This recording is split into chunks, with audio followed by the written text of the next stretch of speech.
మీ friend Ayaan మీతో ఎలా ఉంటాడు? ఇదంతా ఎప్పుడు జరిగింది? అంటే మీతో చెప్తా ఉంటాడా లవ్ స్టోరీ గురించి కానీ, అమ్మాయి గురించి ఎప్పుడైనా చెప్పాడా? చెప్పాడు ఈరోజే. నిన్న నిన్న ఈవినింగ్ 6 o'clock ఈ మ్యాటర్ అని తెలిసింది.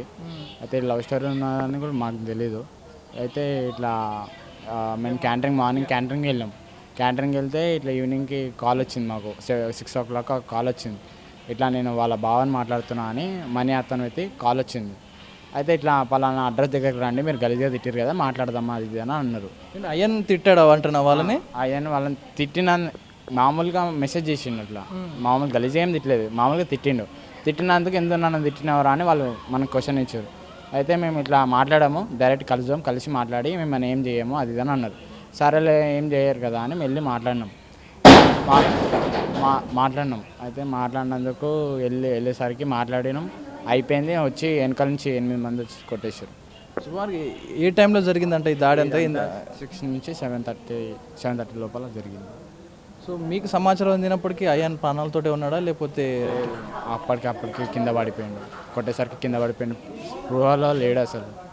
మేము ఎంత ట్రై చేసినా లేదు. ఒక ఏమంటారు రాధికల తాత హాస్పిటల్ తీసుకెళ్తే అక్కడ పట్టించుకోలేదు. మళ్ళీ లైఫ్ లైన్కి వెళ్తే అక్కడ తీసుకుని చెప్తే ఇక లేడు, స్పృహలో లేడు, చనిపోయినా అని చెప్పాను.